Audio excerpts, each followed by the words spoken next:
तो हेलो दोस्तों, welcome back to my YouTube channel. तो गाइस कल है न्यू ईयर, तो आज मैं सोचा आज न्यू ईयर की 2025 की लास्ट वीडियो डाल दी जाए। तो मैं वीडियो बना रहा हूँ। कल मेरी वीडियो लॉन्ग वीडियो नहीं आई थी, इसलिए मैं शॉर्ट लॉन्ग वीडियो वापस बनाने आ गया यूट्यूब पे। ठीक है, पता नहीं मैं क्या क्या बोल रहा हूँ। ठीक है, तो बिना किसी तरीके की वीडियो स्टार्ट करते हैं। तो वीडियो अगर अच्छी लगे तो वीडियो को लाइक कर देना, चैनल को सब्सक्राइब कर देना।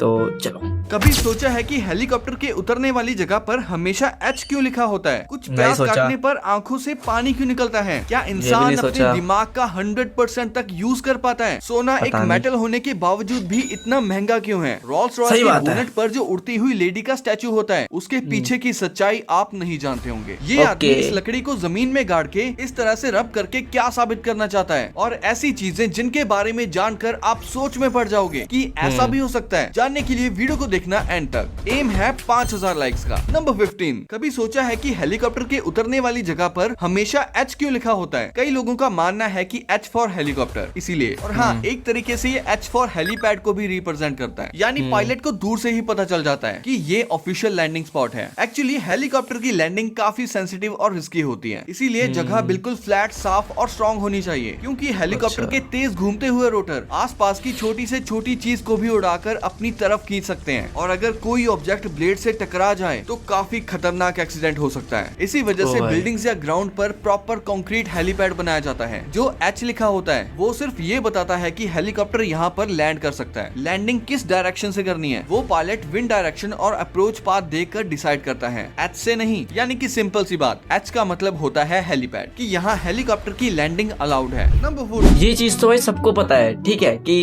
एच मतलब होता है हेलीपैड। ठीक है, हेलीकॉप्टर ही उतर सकता है वहाँ पे और कुछ नहीं उतर सकता। बट इसमें क्या फायदा भाई? इस बंदे ने मेरे को बताया, हमें बताया, मतलब ठीक है। अब आपको कुछ समझ आया नहीं आया ना भाई? आपको तो पता है कि हेलीकॉप्टर के लिए जगह है वो उतरने के लिए, तो हमारा थोड़ी उधर हवाई जहाज थोड़ी उतार देंगे ये लोग। अजीब है। आपने नोटिस किया हो कि कुछ प्याज आसानी से कट हो जाते हैं, लेकिन कुछ को काटते ही आंखों से पानी बहने लगता है। प्याज में एक स्पेशल हर किसी को भाई, हर किसी और कुछ सल्फर कंपाउंड्स होते हैं। जैसे ही आप प्याज को कट करते हो उसके सेल्स टूट जाते हैं, और ये एंजाइम सल्फर कंपाउंड्स के साथ रिएक्ट करके एक टीयर गैस जैसी गैस बनाता है। इसका नाम है सिन प्रोपेनेथिल एस ऑक्साइड। ये गैस हवा में मिक्स होती है और आंखों तक पहुंचकर उन्हें इरिटेट करती है। आंखें इस इरिटेशन से बचने के लिए आंसू निकाल देती हैं ताकि गैस को वॉश आउट किया जा सके। पुराने और मीठे प्याज में ये गैस कम बनती है, इसीलिए आंसू भी कम आते हैं, जबकि फ्रेश प्याज ज्यादा स्ट्रॉन्ग रिएक्ट करते हैं। फ्रिज में ठंडा करके छीलने के बाद कुछ देर पानी में रखने से या शार्प नाइफ से कट करने पर इसका इफेक्ट काफी कम हो जाता है, क्योंकि प्याज के रूट वाले हिस्से में एंजाइम सबसे ज्यादा होता है, इसीलिए उसे सबसे लास्ट में कट करो तो आंसू और भी कम आएंगे। नंबर 13, कभी सोचा है कि गोल्ड एक मेटल होके भी इतना महंगा क्यों होता है? क्या सिर्फ इसके कलर की वजह से? एक्चुअली बात इससे काफी इंटरेस्टिंग है। गोल्ड असल में अर्थ के सरफेस का हिस्सा ही नहीं था। जब अर्थ बनी थी, हैवी मेटल्स जैसे गोल्ड मॉल्टन कोर में चले गए। जो गोल्ड आज हमारी जमीन की ऊपर की लेयर में मिलता है वो बाद में मीटेओराइट्स और एस्टेरॉइड्स के क्रैश होने से आया। यानी हम जो गोल्ड पहनते हैं वो लिटरली आउटर स्पेस का गिफ्ट है। आज गोल्ड को जमीन से निकालने के लिए माइनिंग करनी पड़ती है, और ये प्रोसेस बहुत महंगा और डेंजरस होता है। हर माइन अलग होती है, पर एवरेज क्वालिटी के ओर में 1 ग्राम गोल्ड निकालने के लिए 1 टन या उससे ज्यादा पत्थर तोड़ना पड़ता है। जितना कम गोल्ड ओर में होगा उतना ज्यादा रॉक तोड़ना पड़ेगा, इसीलिए कॉस्ट भी बढ़ जाती है। इस सब के चलते ही गोल्ड का प्राइस नेचुरली हाई होता है, और रिसर्चर्स का मानना है कि आने वाले टाइम में गोल्ड माइनिंग और ज्यादा डिफिकल्ट और एक्सपेंसिव होती जाएगी, क्योंकि हाई क्वालिटी गोल्ड और धीरे धीरे खत्म हो रहा है। लेकिन आने वाले 25 सालों में माइनिंग पूरी तरह नामुमकिन नहीं होगी, बस और चैलेंजिंग बनेगी। स्पेस से आया हुआ मेटल, रिस्की माइनिंग और लिमिटेड सप्लाई, इसी वजह से गोल्ड हमेशा स्पेशल और महंगा रहता है। नंबर 12, कभी अच्छा, मतलब ये जो गोल्ड है, जो भी बोलते हैं, हाँ गोल्ड है, ये स्पेस से आता है, ना कि धरती पे है ये ऑलरेडी।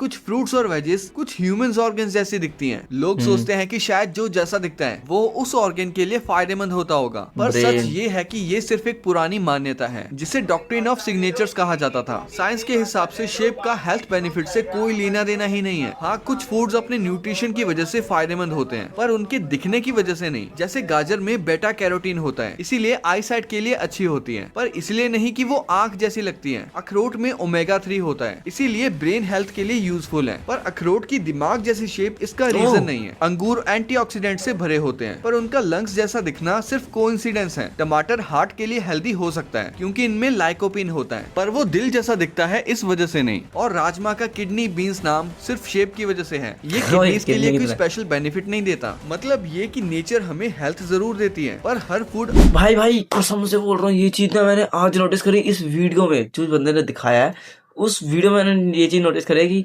जो सब्जियां है वो हमारे शरीर के उसमें से मिलती जुलती है, बट लेकिन भाई साहब मेरे को तो आज दिखाई दिया ये चीज कि बंदे ऐसे ऐसे होते हैं। सेम टू सेम, देखो सेम टू सेम, सब कुछ सेम टू सेम लग रहा है भाई। काम करता है, ना कि इस वजह से कि वो किस ऑर्गन जानते हो, छोटे पांडा खुद से सुसु पॉटी नहीं कर पाते। उनकी बॉडी इतनी नाजुक होती है कि उनकी मसल्स काम ही नहीं करती। इसीलिए अगर उनको मदद ना मिले तो वो पॉटी रोककर बीमार भी हो सकते हैं। इसीलिए माँ पांडा अपने बच्चे के पीछे वाले हिस्से को चाट कर उसकी मदद करती है, और चाटने से बच्चे के पेट और नीचे वाली जगह में हल्का प्रेशर बन जाता है और वो पॉटी कर देता है। और ये प्रोसेस हर दिन कई बार करना पड़ता है। और जब बेबी पांडा को इंसान पालते हैं तो ऑब्वियसली कोई नहीं चाटता। केयर टेकर गर्म पानी में भीगा हुआ सॉफ्ट कपड़ा लेकर उस एरिया को हल्का रब करते हैं। बस इतनी सी स्टिमुलेशन से बेबी पांडा आराम से पॉटी कर लेता है। नंबर 10, आखिर कैसे लाइनमैन इतनी हाई वोल्टेज पावर लाइंस पर काम कर लेते हैं, वो भी बिना शॉक लगे? क्या वो सिर्फ ग्लव्स पहनकर 30,000 वोल्ट्स की लाइव वायर को टच कर लेते हैं? बिल्कुल नहीं। हाई वोल्टेज पर काम करने के दो स्पेशल मेथड्स होते हैं। पहला हॉट स्टिक मेथड, जिसमें लाइनमैन एक लंबे इंसुलेटेड पोल से काम करता है, वायर को सीधा हाथ से टच नहीं करता। दूसरा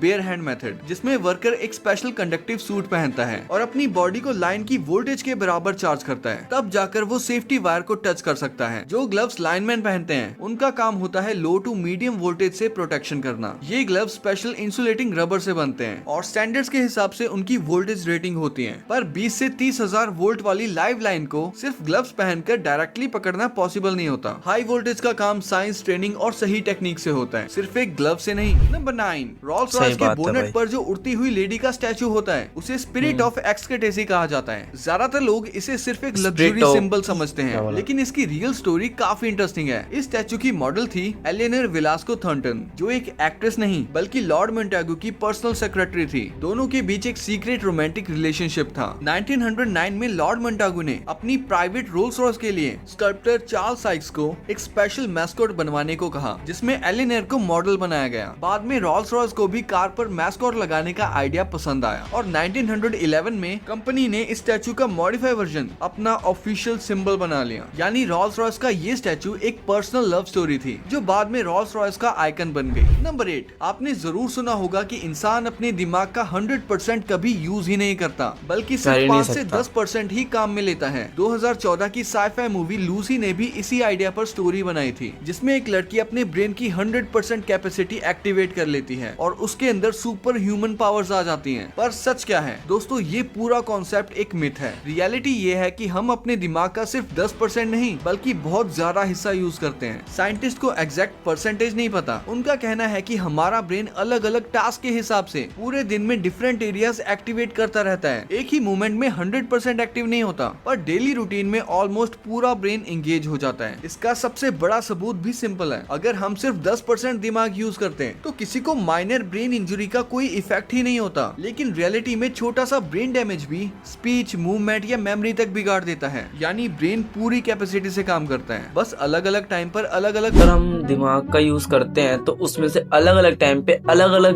ब्रेन, मतलब ब्रेन का जो वो है पार्ट, वो यूज होता है। जैसे कि अभी मैं बना रहा हूँ वीडियो, ठीक है, तो अभी मेरा काम बस वो दिमाग का जो वो है ना हिस्सा, वो 5% ही काम कर रहा होगा क्योंकि ये वीडियो बना रहा हूँ मैं, ठीक है। तो ऐसा सीन होता है। चलो आगे चलते हैं। नंबर 7, जरा इस इल्यूजन को ध्यान से देखो। ये दोनों टॉयज एग्जैक्ट सेम साइज के हैं, पर फिर भी एक बड़ा है और एक छोटा। ऐसा क्यों? क्योंकि हमारा ब्रेन बैकग्राउंड को देखकर चीजों का साइज जज करता है। जब कोई ऑब्जेक्ट दूर वाले पर्सपेक्टिव लाइंस के साथ दिखाई देता है तो माइंड ऑटोमेटिकली समझता है कि वो ज्यादा दूर है और दूर वाली चीज नेचुरली छोटी लगती है। इसीलिए यहाँ सेम साइज के टॉयज भी अलग अलग साइज के दिख रहे हैं। ये एक क्लासिक पर्सपेक्टिव इल्यूजन है जिसमें आंख सही होती है पर दिमाग फूल हो जाता है। नंबर 6, ये कोई आम कीड़े नहीं जो इस आदमी ने पकड़े हैं, बल्कि ये है एशियन जायंट हॉर्नेट। ये हॉर्नेट्स अक्सर मधुमक्खियों के छत्तों में घुसकर उनका सफाया कर देते हैं। सिर्फ एक हॉर्नेट 1 मिनट में 40 मधुमक्खियों को मार देता है और कुछ ही घंटों में पूरा छत्ता खत्म। इससे फार्मर्स का काफी भारी नुकसान होता है, इसीलिए वो लोग मीट का लालच देकर चुपके से किसी एक हॉर्नेट पर रिबन या सफेद धागा बांध देते हैं ताकि उड़ते वक्त वो दूर से ही दिख जाएं। फिर वो ड्रोन से उनका पीछा करते हैं ताकि उन हॉर्नेट्स के घर की लोकेशन मिल जाए। फिर एक्सपर्ट स्पेशल प्रोटेक्टिव सूट पहनकर वहां जाते हैं और पूरी हॉर्नेट कॉलोनी को खत्म कर देते हैं, इंक्लूडिंग रानी हॉर्नेट। अरे बड़े खतरनाक। नंबर 5, अगर कभी आपको कोई बंदा जमीन में एक लकड़ी गाड़कर दूसरी लकड़ी से उसे रब करता दिख जाए तो हैरान मत होना, क्योंकि ये कोई जादू टोना नहीं है। ये एक्चुअली एक टेक्निक होती है अर्थवॉर्म्स को जमीन से बाहर निकालने की, जिसे वॉर्म चार्मिंग या वॉर्म ग्रंटिंग कहते हैं। इसमें होता क्या है, एक स्टिक पर छोटे छोटे कट्स लगाए जाते हैं और फिर उसे मिट्टी में गाड़ कर खड़ा कर दिया जाता है। फिर दूसरी स्टिक से उस पर रब किया जाता है। इससे जमीन में लो फ्रिक्वेंसी वाइब्रेशंस फैलती हैं। अब आप सोच रहे होंगे कि अर्थवॉर्म्स को लगता होगा कि बाहर बारिश आई है तो बाहर निकलने का वक्त आया है, लेकिन यहीं पर साइंस का एक ट्विस्ट आता है। अर्थवॉर्म्स को ये वाइब्रेशन बारिश नहीं लगती, उन्हें लगता है कि कोई प्रेडेटर जैसे कोई मोल जमीन में मूव कर रहा है, क्योंकि मोल्स इनके सबसे बड़े शिकारी होते हैं। इसीलिए वॉर्म्स डर कर तुरंत बाहर की सरफेस पर आ जाते हैं ताकि वो नीचे होने वाले अटैक से बच सकें। लेकिन वो ऊपर वाले इंसानों से नहीं बच पाते और इसी ट्रिक का यूज करके लोग केंचुए को आसानी से पकड़ लेते हैं। नंबर 4, ये डिवाइस। मुझे एक बात समझ नहीं आई केचुए की। अगर केचुए के लोग पकड़ते भी हैं तो केचुए करते क्या है ये लोग? ये समझा दो कोई, अगर कमेंट जिसको पता हो कमेंट बॉक्स में बता देना ये चीज को, ठीक है? इसे पकड़कर पुलिस के पास ले आता है और पुलिस का आधा काम तो ये खुद ही निपटा देता है, क्योंकि चोरों के पीछे हाई स्पीड में चेज करना बहुत रिस्की होता है। कभी भी बड़ा एक्सीडेंट हो सकता है, इसीलिए पुलिस यूज करती है ये स्पेशल कार ट्रैकिंग डार्ट। ये डार्ट पुलिस की गाड़ी के आगे से फायर होता है और जाके चोर की गाड़ी पर चिपक जाता है। जैसे ही डार्ट लगता है फिर पुलिस तुरंत ही चोर का पीछा छोड़ देती है, क्योंकि डार्ट के लाइव जीपीएस सिग्नल से चोर की लोकेशन ट्रैक होती रहती है और फिर पुलिस लोकेशन पे छापा मार के चोर को गुद्दी से पकड़ लेती है। नंबर 3, क्या आप जानते हो कि एक ऐसी स्ट्रिप होती है जिसे हम मोबियस स्ट्रिप कहते हैं? आप इसे एवेंजर्स एंड गेम में भी देख चुके होंगे। इस स्ट्रिप की डिस्कवरी ऑगस्ट फर्डिनेंड मोबियस ने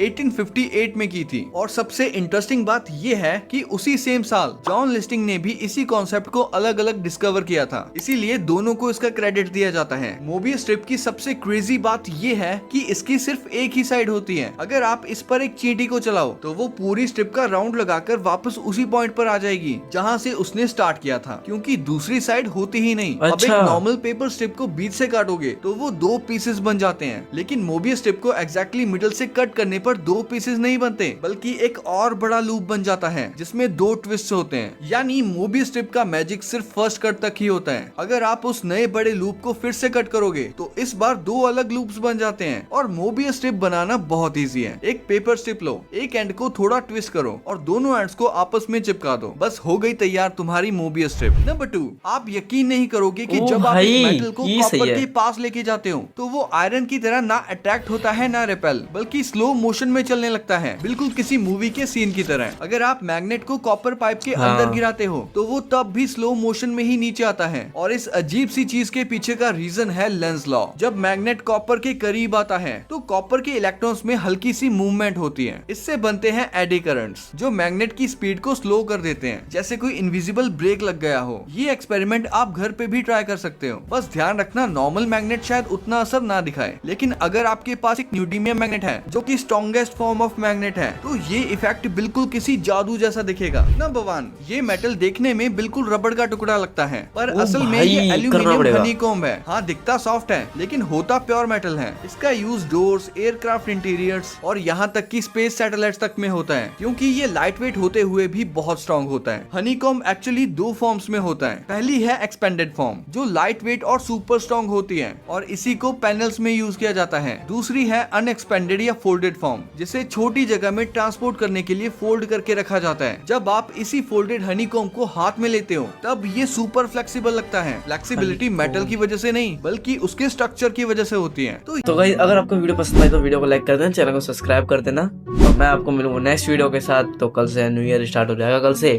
तो कल से बहुत मजा आने वाले हैं। रेगुलर वीडियो पोस्ट होगी, कोई दिक्कत नहीं है।